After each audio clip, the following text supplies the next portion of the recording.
کیروش، این چهره سرمربی محبوب تیم ملی فوتبال ایران، دقایقی پیش با انتشار پستی در اینستاگرام خودش برای همیشه از سرمربیگری تیم ملی فوتبال ایران برخلاف انتظارها خداحافظی کرد و البته اونجوری که مسئولین گفته بودن قرار بود که کارلوس کیروش تا بعد از جام ملت‌های آسیا بمونه، اما گویا او صبرش دیگه تموم شد و با انتشار پستی در اینستاگرام خودش برای همیشه از تیم ملی فوتبال ایران خداحافظی کرد. می‌دونید که کارلوس کیروش از سال 2011 سرمربیگری تیم ملی فوتبال ایران رو بر عهده داره و در جام جهانی 2018 هم خوش درخشید. علیرغم اینکه تیم ملی فوتبال ایران نتونست به دور بعدی رقابت‌ها صعود بکنه، اما کارلوس کیروش تنها مربی بودش که دوباره پیاپی تونست تیم ملی فوتبال ایران رو به جام جهانی ببره و به نوعی رکورددار باشه. برای همین در بین ایرانی‌ها محبوب هستش. او در پستی در اینستاگرام خودش که تقریبا 1 ساعت پیش منتشر کرده نوشته که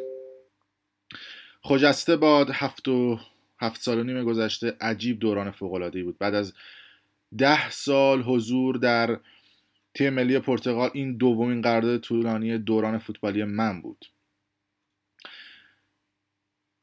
این نکته به من ثابت میکنه که چنین تجربه‌هایی نه تنها فراتر از فوتبال هست بلکه به زندگی وابسته هستش. با هیچ کلمه‌ای نمیتونم احساس تشکر، غرور و افتخارم رو نسبت به این که بخشی از این دو خانواده شگفت انگیز و فراموش نشدنی این دو تیم فوتبالی هم بوده بیان کنم، یعنی تیم‌های ملی ایران و پرتغال.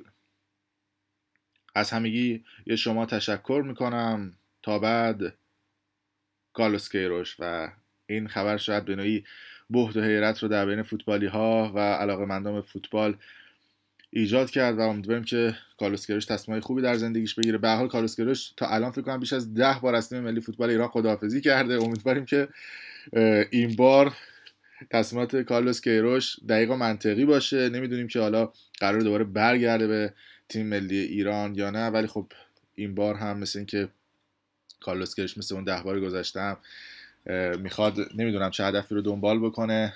به حال این خبری هستش که کارلوس کیروش در صفحه اینستاگرام رسمی خودش منتشر کرده.